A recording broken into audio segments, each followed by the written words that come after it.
Hello? Hello? Hello? Hello? If you can hear this, it's not too late. I've returned to warn you.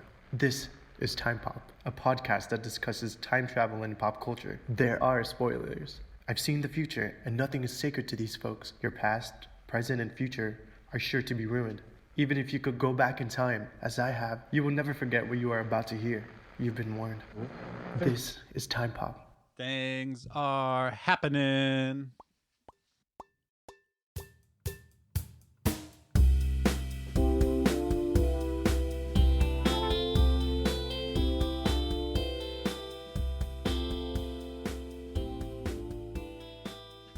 Welcome, Chrononauts, as we guide you through the experience of time travel using pop culture as our alpha and omega. We will be your constants. I am Dez. And I'm Ari. And this is Time Pop. It's been so long, Ari.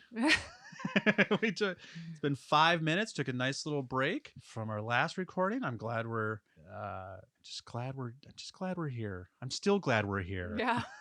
An hour later, this is great. Doubling up today, and I think this one's going to be, as always, we find stuff to talk about. But as endless loop movies go, it makes it a little bit easier to sum up. So we watched Edge of Tomorrow, or if you prefer, Live, Die, Repeat, released June 6, 2014.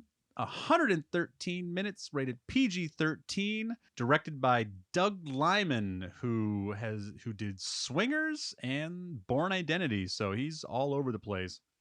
Written based on a novel called All You Need Is Kill by Hiroshi. I'm not even going to try that.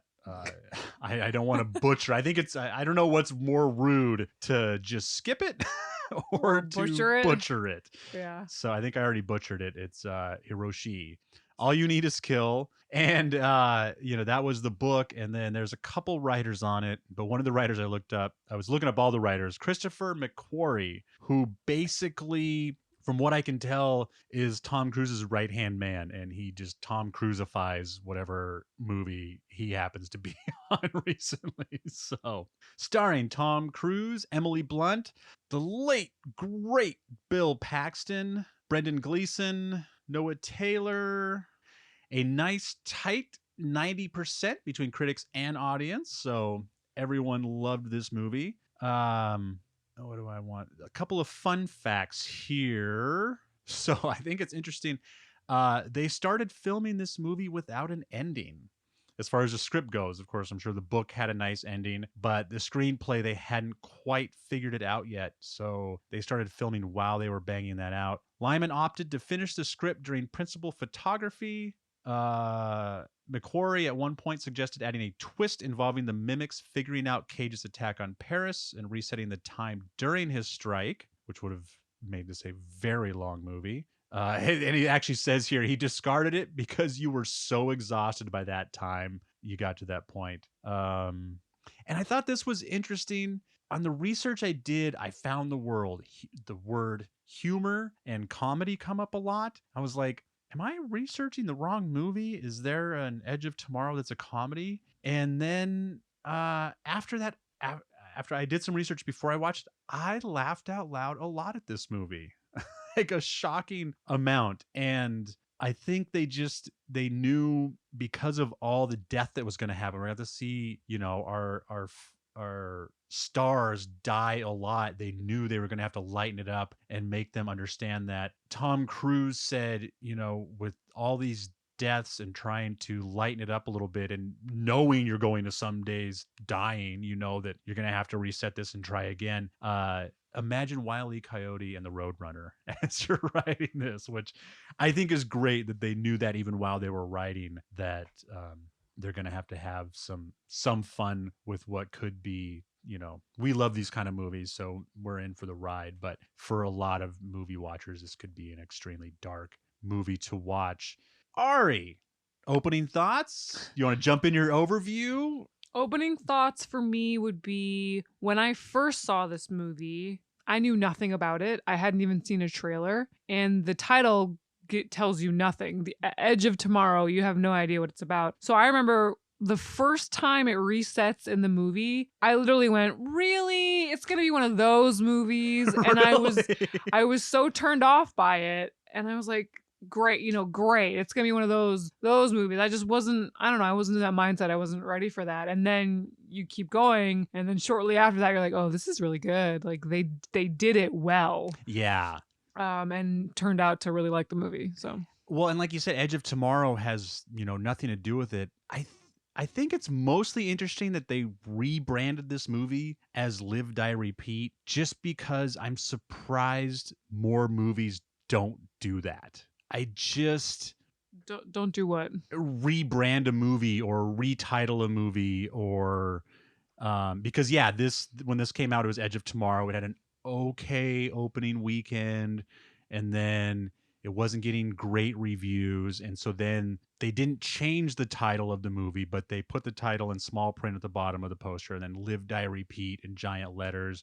And then later on was officially, once the DVD came out, I think it was called Edge of Tomorrow: Live, Die, Repeat. And then I think there are a lot of people now who just call it Live, Die, Repeat. And I feel like, I mean, there's a lot of moviegoers that are just like, oh, that sounds interesting, and go. And that's it. And I feel like you could add, like I was thinking about it last night. I was like, you could call any movie you wanted to Must Love Dogs 2 and probably get another $1 million just from people going, oh, I love that. I love that movie. And, they wouldn't care, it could be a Fast and Furious movie, but if you rebranded it Must Love Dogs 2, you could get a boost in viewings. So I only find it odd that more movies don't do it, and it's interesting that this movie had, I don't know, the guts or the fear, what came first to kind of switch on a dime, and keep going. I wonder if it was originally called Live, Die, Repeat, if I would have been into it, or who knows? Because I got, when I first watched this, I remember thinking, oh, this is just like a video game. Yeah. It's exactly like a video game, and I don't play video games, and those kind of video games, especially the run around shoot people, I just have zero interest in it. So yeah, it's kind of like, and you won't know this, but it's kind of what's referred to as a roguelike. There's a whole type of video game out there where the point is to die. Like you just keep, every time you go through, and then when you reset, most games when you die, you reset with a clean slate. But in roguelikes, you reset and you get to keep some of your armor, some of your weapons, some of your information. Yeah, and those games are really popular. Yeah. There's a couple of them that I really like that, but yeah, it's kind of interesting to, you're just going to throw yourself at it, and every time you're going to get a little bit farther. And that's what this does. Every day it gets a little bit farther. But I think they stayed away from Live, Die, Repeat because they stayed away from the original novel title, All You Need Is Kill, because of Kill. They're like, I don't know if we really want to lead with Kill. And so even Live, Die, Repeat was like, but then they knew they had to do something to get people. Because Edge of Tomorrow, you're just like, it's super vague. I guess. I mean, it kind of makes sense, but it doesn't tell you anything about what you might be into. What's this movie about, Ari? I will tell you what it's about, Desi. Yes, I knew you would. I knew you were the person for the job. So this movie is about a guy named Tom Cruise. He should just be Tom in all of his movies. He should. No, his real name is William Cage. Cage. I think they all call him Cage. Yeah, that's true. I don't think so. And he's a military guy, and this is set in the future. And aliens have invaded Earth, and we call them mimics. And we are at war with them. I say we because we are clearly part of this movie. They are at war with us. We're just trying to survive. Right. Yes. And we are losing. We are losing this war. They are a very powerful alien. And Cage, Tom Cruise, is not a fighter dude, military guy. He's like a PR guy for the military. And he gets sent to a place, and they're basically like, you have to fight. And he's like, I don't wanna. Man. Yeah. And he's forced to fight. He's like demoted to like be a private. And like he's knocked down to the bottom, like a new recruit is what everyone thinks he is. He's assigned to J Squad, and he goes out on his very first war day. Well, it's a big invasion. Like it's not just another day. Like this is It's a big fight. Yeah, and they need to, as Will so gleefully pointed out, this is a complete mimicry of D-Day. Like Yeah. even like the, obviously they're storming a beach, but then also, I didn't even write it down because it didn't stand out. But what they call it was actually one of the code names they used. Yeah, it's like for it's a big Normandy. attack day. It's a big Yeah. battle day. They got to keep them. If they get across this next border, then we're surely in for defeat. So this is the line we've got to. Oh yeah, they got to hold the line. Yeah. From the enemy. So he goes out with his squad, and it all goes to shit pretty quickly. And he comes across one of the mimics, and he ends up blowing it up with like a bomb. He's or got a claymore. landmine. He's got a landmine. And it's a bigger It's an mimic. alpha. Yeah, it's a bigger mimic than the rest. It's an alpha, which we don't know at the time, and it blows him up, and Tom Cruise is covered in his blue blood, and he like melts away and dies. And then he wakes up, and it's the very same morning of when he got there. So when he got there, I think he tried to like leave, and they knocked him out, and then he wakes up, and that starts the first day. So anyway, he wakes up again at that moment On the base. base. He's having the meeting. Yeah, we won't get into that. And it basically, I think it's 24 hours. They don't say that, but I feel like he gets there morning-ish, and then the invasion is the next day morning-ish. And then, so when he dies. So he quickly finds out that everything is repeating exactly the same way it was before he went out on this big fight. And he's like, holy shit, I gotta warn everybody. The invasion is not a success. What do I do? He can't stop it. He goes out again and dies again. Yes, he definitely does. I was trying to see if he...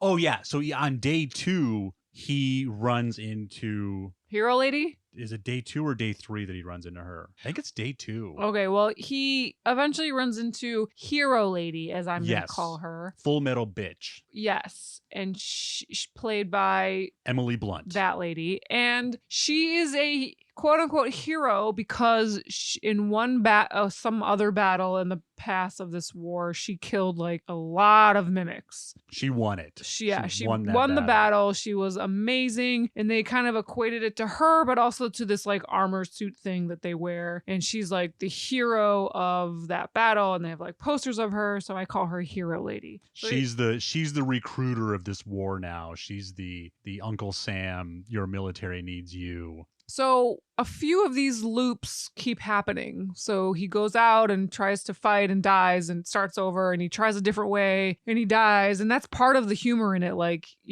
some of the characters are funny and they die, and he tries this thing and it still doesn't work. And he tries this other thing and it still doesn't work. It like resets a few times. They let you know fairly quickly that death isn't permanent in this world.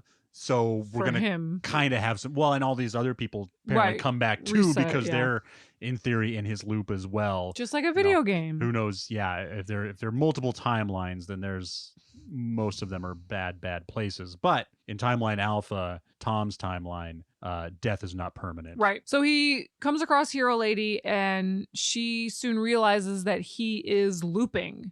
Well, she notices it. I think it's day 2. Is it? She notices it? Day 3 tops that, because she can just tell, because we'll get to it, because she has prior knowledge of this situation, that he's, as soon as she sees him outguessing like 2 scenarios, she keys in on it very quickly. So she says, come find me on your next loop. He does. She takes him to a scientist that then, like an underground scientist, that then explains the mimics and explains the physiology of the mimics and explains that there's an omega and an alpha in this creature. And if alpha is killed, then the omega resets for that day. So this is kind of like their superpower. This alien has the ability to reset time, to go back, to remember everything that happened, go back and do it again to ensure that they will win that battle or whatever. So when Cage killed one of the omegas, alphas. Sorry, he killed an alpha and got the thing? The Okay. Omega is the main brain. There's one Omega, many alphas, and millions of whatever's below the. I don't know if it's Oh, okay. betas, Okay. because you can kill a beta, and those are just cannon fodder. Okay. So by killing an alpha, he was able to get the same power as the Omega. Not only does he get the same power, he gets the power. I didn't realize that until this watch. I've seen this movie a couple times, but now it only resets to Cage's death. Prior to that, it resets to any alpha death. So when he acquires this power, none of the other Omegas can reset the day? Is that what you're saying? The day resets only on Tom's death. Before that, the day would reset. Omega would reset the day at the death of any alpha. Yeah. But when the alpha bled on Cage, now the day only resets. Because if it was resetting on Tom and alphas, then they would be in an endless chess match. I see. Because okay. then when it reset on an alpha death, then they'd be one step ahead of Cage and vice versa. My question is, do the Omegas and the Alphas remember everything when Cage resets it? No. No. Okay. So essentially he's stolen the power. Yes. Okay. So he has the upper hand. Yeah. Over these things. Yeah. Great. Okay. So the hero lady, explains that she also used to have this power because she also killed an alpha and it happened to her. And that is how she became the hero lady of this one battle, is because she did it over and over and over again, you know, essentially getting really far in that level, kind of like a video game. So she was able to kill a lot of the mimics, got really far, and was able to defeat, you know, and win that battle for the humans, and then thus named the hero lady. But she was injured on the very last. She was injured and needed a blood transfusion. And when she had the blood transfusion, she lost that power to reset the day. Time loop. Yeah. So she understands what's going on. She starts to train Mr. Cage because he's not very good at military things, and she's a super badass. So she starts to train him, and that's also a funny scene where he dies a lot in the training. It's crazy hard training, and even if he got injured, she would just walk up and shoot him, and they did have to make that part kind of funny because, you know, he's just dying over and over again. Yeah. And this is just training. He's not even going out, you know, this is still day one, basically. You know, he doesn't even make it to the next day of the actual battle for who knows how long. Yeah.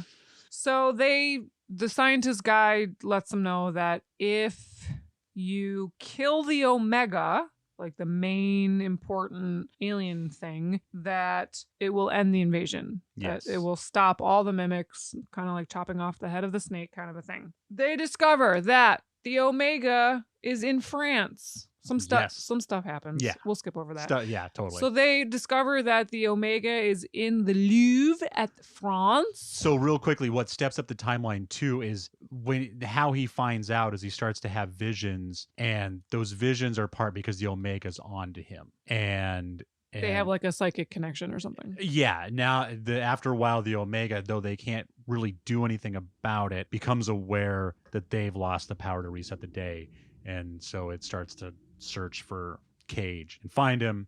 So they find out it's in France, and then they just keep, now she's part of the level too, and they just keep getting farther and farther and farther. And they just keep trying again. They get closer and closer to France. They figure out a bunch of stuff. But Cage gets injured and has to get a blood transplant and can't loop all of a sudden. So now the stakes are really high towards the end of the movie. But they're closer to the Louvre. They get the help of J Squad to help them kind of do this final attack. He's able to convince them because he's looped so much. He knows a lot about him. He knows everything about him, so he's able to make them believers. I'm skipping ahead, but spoiler alert, Lady Hero gets killed.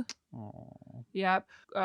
Cage blows up the Omega with a bomb thing. Everything resets, and the war is over, and it all goes back to normal before the whole D-Day battle thing happened, and Lady Hero's still alive. Yay! So I know I skipped over a bunch. I tried to make that one shorter. Yeah, no, it's all just anything we skipped over is just them retrying and getting farther. And so when he blows up the Omega at the end, it basically causes a 48-hour reboot.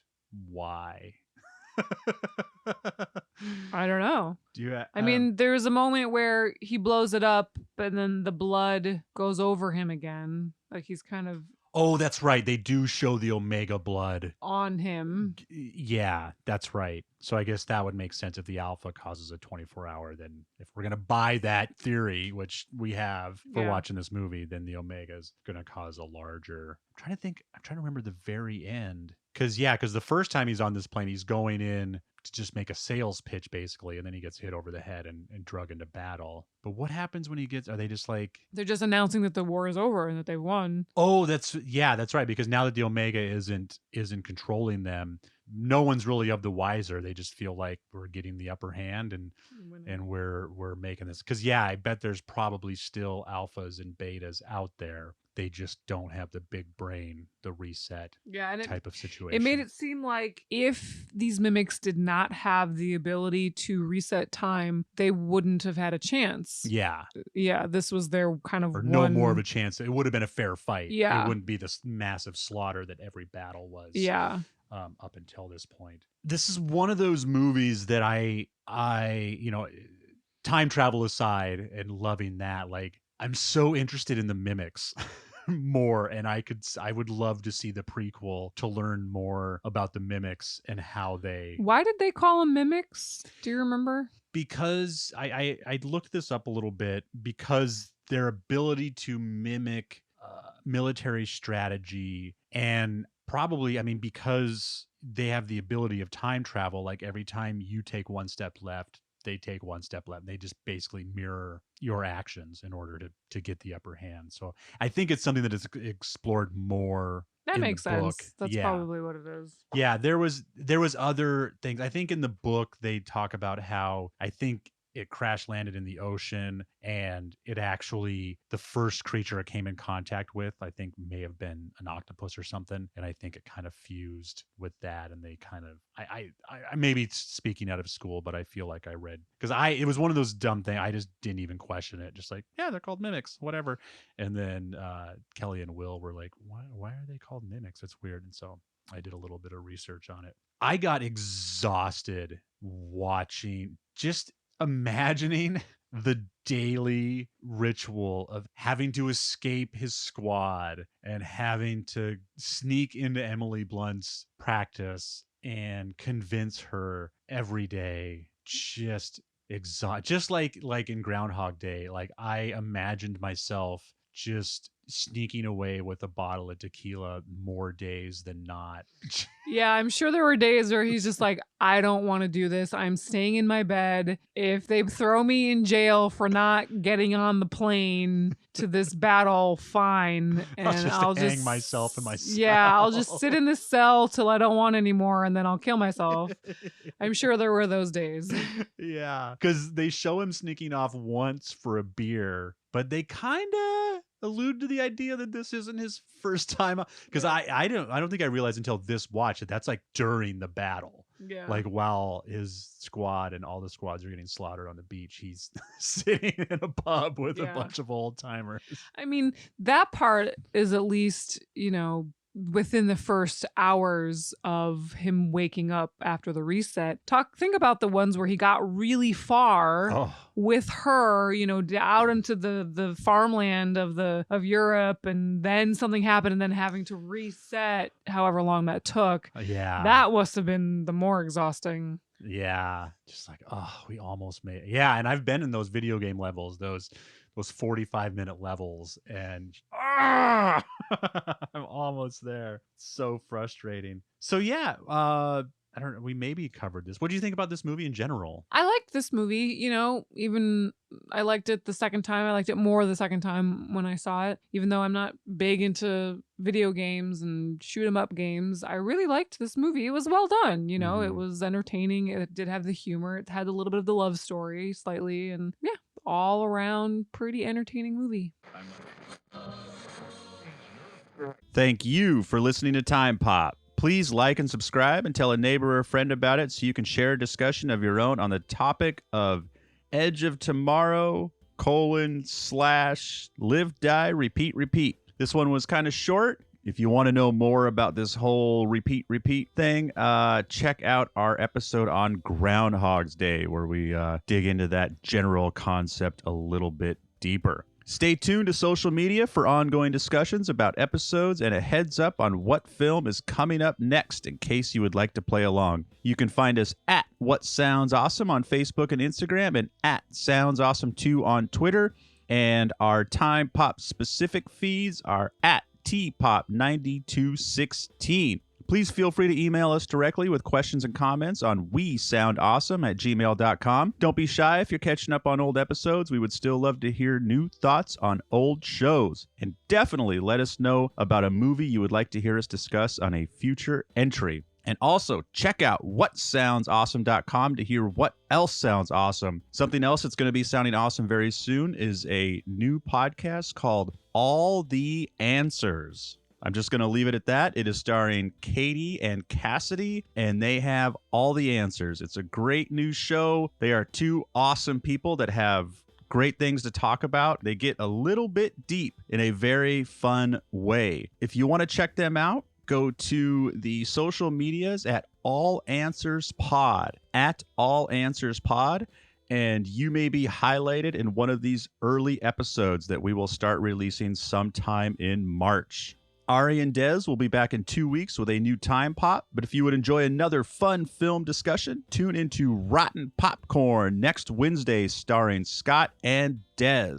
The concept of Rotten Popcorn is we pick a movie that has a vast difference in critics and audience ratings. Sometimes the critics love, sometimes the audience love, and vice versa. And we like to kind of go back and forth. So next week, we're doing Fear and Loathing in Las Vegas, which the critics did not get into, but the fans loved. And that is a very interesting episode. It was very interesting to watch that movie with a critical eye. It's a movie I have personally enjoyed in the past, but have never really critically watched it. It's always just been kind of a fun ride. And that'll be a great episode because the following Rotten Popcorn, we will flip the script on Johnny Depp, and we will do something that the critics loved and the fans didn't get into. So take your guesses at what movie that might be. And now, back to the big finish. So though this would be an interesting power, we'll just call it a power, and exhausting if you had to do something like a battle every day. This isn't like a Sunday. This is a Super Bowl Sunday. Would you? Yes. But There's a but? there's a but. You're always going to reset to that exact. So this isn't like Groundhog Day where you just do whatever and you're gonna wake up. This one you could live for weeks, months, years, and then if you die, you're going back To that specific to that point. day. Is that the way it worked in this movie, or was it just 24 hours? No, because he always woke up at that exact moment. No matter how much time had passed. Yeah. But they talked about that the mimic's power was able to go 24 hours in the past. They don't talk about it. They don't say I that? just feel like that the first time it happens, I feel like it was a 24-hour reboot. And then he just kind of gets stuck at that moment. Because even when he goes out into the farmland, in theory, he got there kind of late at night. And I don't think he comes back to the base the previous night. Yeah. I think he always wakes up. I wonder if that's how the mimic's power also worked. When they reset to a specific time. And what determines that time, and what determined this time that when he woke up. I understand it's just for the story's sake, but why that moment where he woke up after being knocked out is the reset time. That's why I feel, and I think it works out to 24 hours. I think from when he dies the first time in battle to the previous morning, I would think that the mimics, since it's a different alpha that might be triggering the reset, that it's always, because the alpha doesn't need the time like Tom Cruise does to train, convince Emily Blunt. Like if he reset, well, no, I guess that would work. I was going to say, if he reset, 24 hours before, and maybe he was like on the drop ship, that might kind of screw him, but I guess that wouldn't really matter. But I feel like, whenever an alpha dies, I feel like, because in theory, the mimics really only need to go back 10 minutes,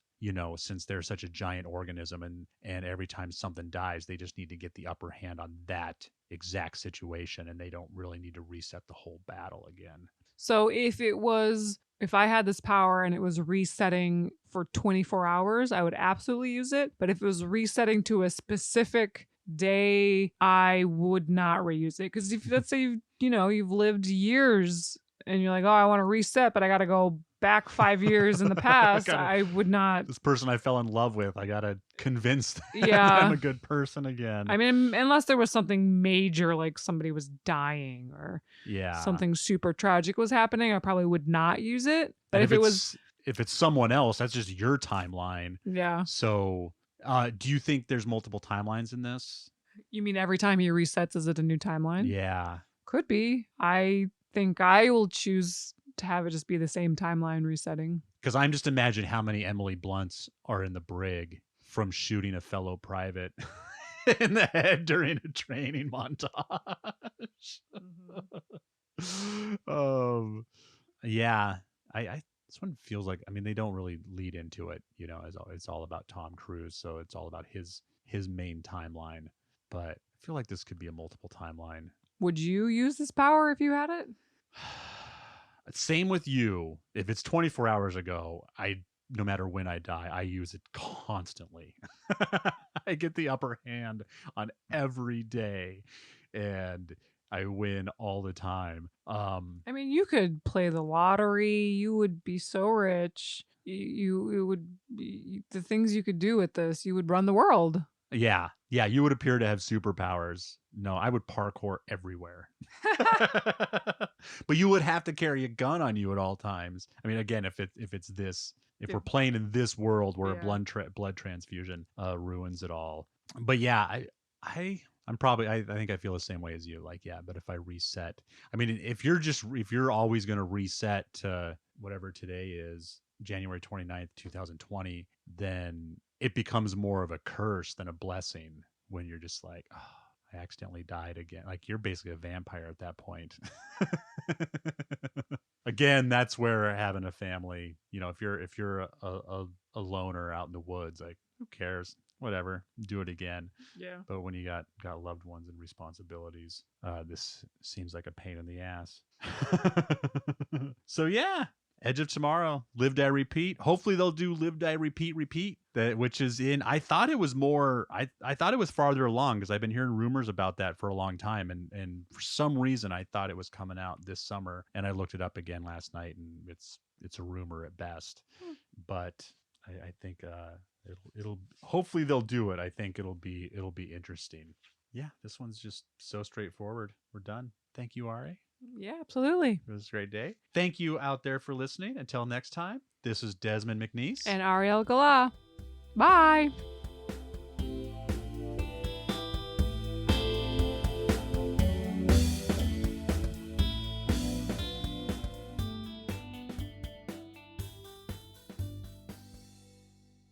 Live, die, repeat, repeat, repeat, repeat, repeat, repeat, repeat, repeat, repeat, repeat.